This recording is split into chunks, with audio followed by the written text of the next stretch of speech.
Halo kawan ATM, apa kabar semuanya? Moga baik-baik aja ya. Inilah konten spoiler sambil bergaya. 超力戦隊オーレンジャー Melanjutkan kisah Orangers di suatu kampung di mana penduduknya memiliki hutan yang asri. Sebagian besar pendapatan mereka dari olahan kayu. Sampai tercipta robo dari kayu. Mereka memberinya nama Kendama Robo. Sayangnya, Kendama Robo yang diharapkan menjadi maskot desa tersebut jadi pembuat malapetaka. Gimana bisa? Ya udah, langsung aja. Jaki-jaki. Yuji diminta bantuannya mengoperatori robo Kendama. Oleh sebab mereka nggak bisa. Kalau Oranger pasti bisa. Dengan percaya diri tinggi, Yuji pun mencobanya. Namun faktanya sulit. Dia mesti belajar lagi bermain kendama.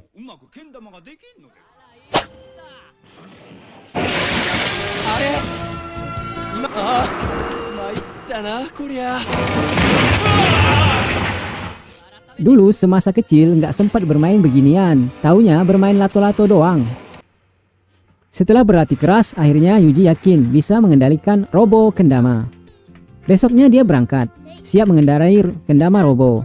Padahal ada hal yang tak kalah penting disampaikan Goro, yakni dia harus fokus pada proses pemulihan robo.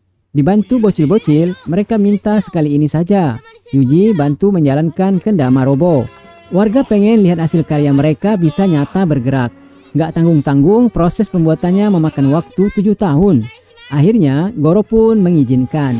Dan faktanya, memang Yuji bisa memainkan kendama robo. Semua memuji keberhasilannya. Bahkan dia bisa bermain sambil bergaya. Keberhasilan ini pun dirayakan dengan menari kendama. Namun, Goro punya firasat lain. Dia nggak yakin robo dari kayu bisa bermain kendama sebagus itu.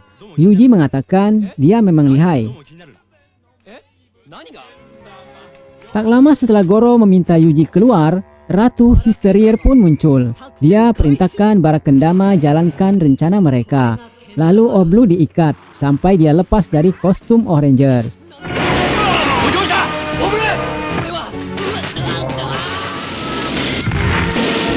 Di sini para kendama mulai mengamuk. Yuji nggak bisa berbuat apa-apa, sehingga gedung penyimpanan kendama robo pun ludes. 7 tahun mereka membangunnya. Mereka nggak ngerti apa yang terjadi.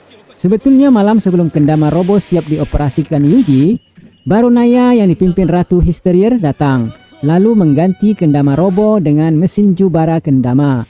Maka jadinya seperti ini. Yuji baru ngeh, kata-kata Kapten Goro benar. Mereka benar-benar licik, mengatasnamakan Orangers. Kendama robo jadi penghancur kota. Goro mulai mengamuk.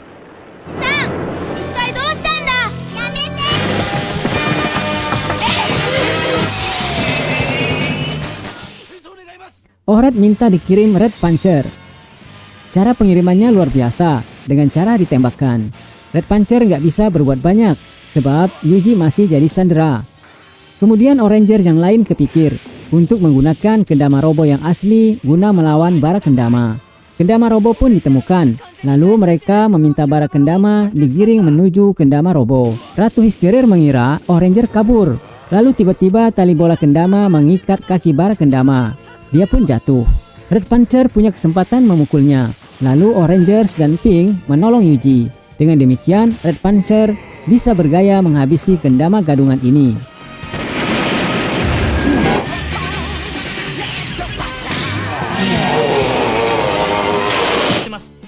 Kerja bagus.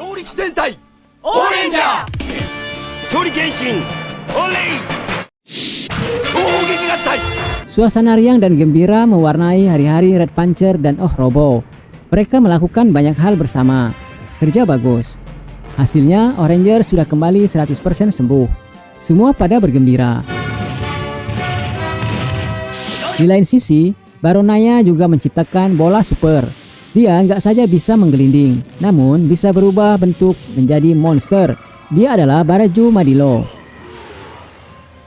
Serangan-serangannya bikin robo dan Red Panzer kewalahan. Melihat hal ini, Ketua Miura perintahkan kedua robo bergabung. Ternyata Ranger baru tahu kalau kedua robo itu bisa membentuk formasi lanjutan. Maka jadilah dia Buster Ranger Robo.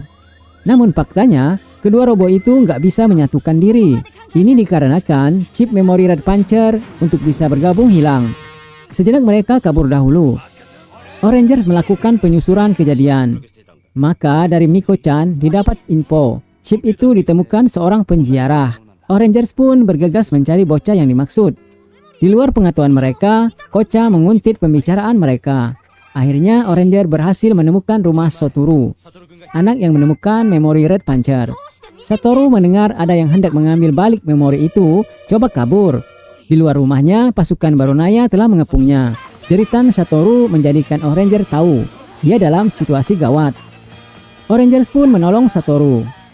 Sampai di sebuah gua, Red meminta memori dikembalikan. Namun Satoru menolaknya sebab dia sangat mengharapkan ada memori hebat yang bisa menghidupkan komputer ciptaan ayahnya hingga ajal menjemput dia. Dan gak disangka Satoru menemukan memori yang begitu hebat. Hanya saja selama memori itu bersamanya, maka Baronaya akan terus mengejar dia. Begitulah adanya, Baraju Madilo datang. Syukur aja Robo menghadangnya. Sementara itu Red membawa Satoru Kun ke tempat yang aman. Di sana mereka juga nggak tenang. Pasukan Octopus mengejar mereka. Demikian juga pasukan Baro Soldier. Sampai Red terkepung di sebuah jembatan. Mau tak mau mereka harus loncat.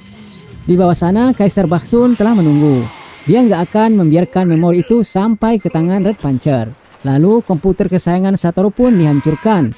Dia amat sedih. Kaisar Baksun tertawa puas. Namun kejadian aneh berlaku. Semua kata sandi penggabungan Rangers dan Red Panzer terekam di tubuh Red.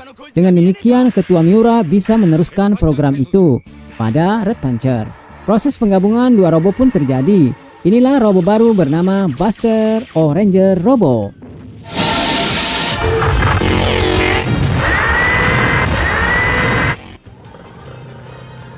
Serangan beruntunnya nggak bisa ditahan Baraju Madilo. Dia pun hancur. Kerja bagus.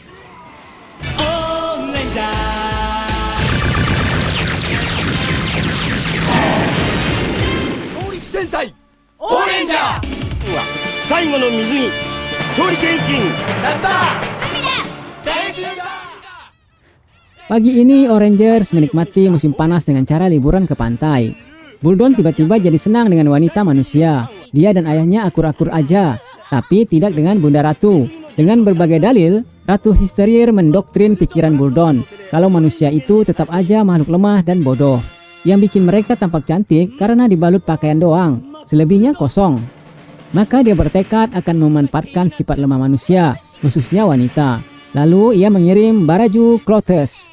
Kesaktiannya dengan gelombang logam, ia mampu mengubah pakaian biasa menjadi pakaian logam.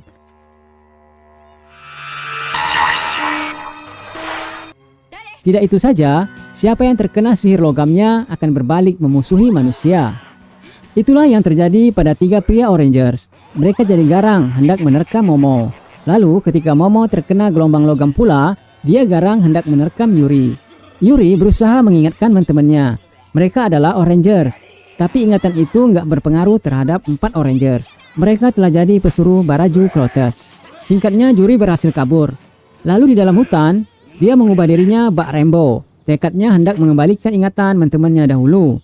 Oleh karena tadi Yuri belum sempat ganti pakaian, jadi mau tak mau dia bertarung dengan pakaian apa adanya. Pertama, Sohei mencekalnya. Syukur aja dia bisa berkelit, sehingga jebakan Baro Soldier berbalik mengenai Sohei. Kemudian ketemu Yuji. Mereka pun bertarung. Lalu Yuji berhasil dilumpuhkan. Seterusnya Yuri diserang Momo. Ratu Hysteria puas dengan rencananya. Andaikan semua manusia dipakaikan logam, maka semua manusia akan jadi bonekanya. Sungguh menyenangkan. Terakhir, Kapten Goro menyerang Yuri. Ia harus menghindar. Namun siapa sangka bocil yang tadi ditolongnya menjadi manusia logam pula. Yuji dicekiknya. Yuri terpaksa terjun ke sungai. Lalu dia membawa bocil tadi ke tempat yang aman. Bagaimanapun bocil ini harus ditolong. Setelah itu Yuri terpaksa pula meminjam pakaian seseorang agar penampilannya lebih keren. Sayangnya dia nggak sanggup melawan 4 rekannya. Mereka sangat tangguh. Juri pun diserang Baraju Clotes. Pakaiannya akan dijadikan logam. Dan dengan sigap, dia melepaskannya. Sehingga Yuri tetap bisa mempertahankan diri agar nggak menjadi pelayan Clotes. Namun ketika pakaian renangnya diserang gelombang logam, apa dia akan mencopotnya pula? Itu yang dikatakan Baraju Clotes. Ternyata Yuri nekat melepaskan pakaian renangnya. Untung aja masih tersisa pakaian terakhir. Yuri sudah mengantisipasi kejadian ini, makanya dia melapisi pakaian renangnya dengan bikini. Baraju lengah, dia terpana dengan aksi nekat Yuri tadi. Akibatnya, antena penyebar gelombang logam dapat dibabat Yuri. Otomatis dengan putusnya antena tersebut, pakaian logam Orangers menghilang. Mereka pun tersadar kembali. Lalu Baraju Clotes dapat dikalahkan.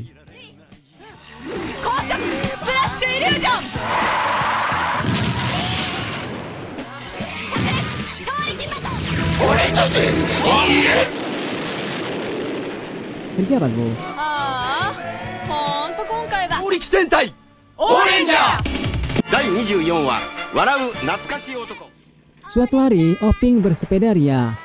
Lalu tanpa disadarinya dari atas jalanan, seseorang berpakaian bak jenderal tempo dulu merasa ada yang bisa dimanfaatin dari Orangers ini. Lalu selepas Momo berdoa, pria tadi muncul lagi dan menyapa Momo. Oleh karena Momo merasa pria ini SKSD, dia pun meninggalkannya. Ceritanya Momo Pulkam. Kampungnya di kota tua pinggiran Tokyo. Kebiasaan masyarakatnya nggak ada yang berubah, masih asri. Dia pun senang berjumpa dengan neneknya.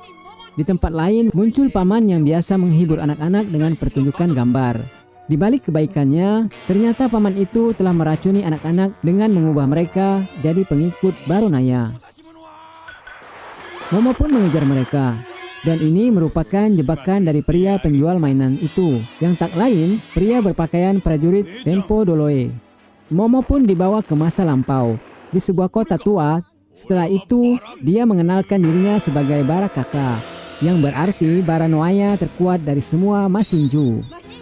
Kemudian dia menghabisi Oping seorang diri. Oping coba menghubungi teman-temannya, namun nggak bisa. Sebab dia berada di dimensi lain, ciptaan Barakaka. Di sana Oping mendapat banyak tantangan. Suatu ketika Oping berhasil menyerang Barakaka.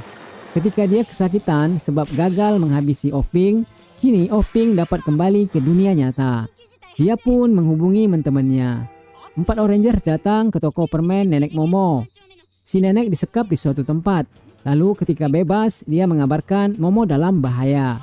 Digantung di atas wadah dengan air mendidih. Oranger tepat waktu menolong Momo. Momo pun dengan penuh semangat menyerang Barakaka. Dan serangan terakhir dari Giant Roller menamatkan petualangan Barakaka. Kerja bagus.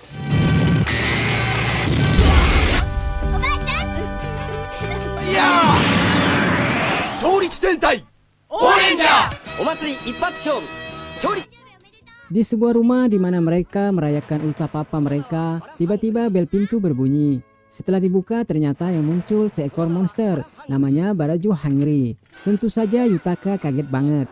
Baraju Hungry menerobos masuk. Dia mencicipi kue yang ada di sana. Nggak memperdulikan tuan rumah pada ketakutan. Dia selalu berkata, lapar, lapar.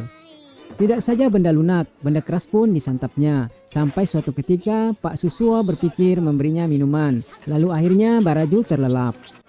Tak lama kemudian muncul paman botak, namanya Hatana, peneliti robot. Dia amat kesulitan menaklukkan robot yang ini. Alat-alat kerjanya pada lemes. Bahkan ketika tubuhnya terkena rencitan Baraju Hungry, mendadak tubuh paman Hatana terbungkus jamur. Rupa-rupanya ini memang program Baronaya. Mereka menggunakan Baraju Hungry untuk memakan semua makanan manusia. Setelah itu manusia akan dibungkus oleh jamur. Sayangnya Baraju Hungry terpesona dengan makanan manusia yang lezat-lezat serta gaya hidup manusia. Maka Orangers dapat ide dari penjelasan Yutaka. Dia penggemar tarian festival. Dibuatlah arak-arakan patung Orobo. Baraju suka dengan hal itu. Ia pun datang. Lalu dari kejauhan muncul pula tandingan arakan-arakan patung Baronaya. Terjadi sedikit kegaduhan. Sebab salah satu Baro Soldier ada yang berlaku mesum. Juri dan Momo pun menggodanya. Dengan demikian mereka bisa memukul mundur Baro Soldier. Setelah itu, Ketua Miura menjebaknya dengan memamerkan minuman yang lezat.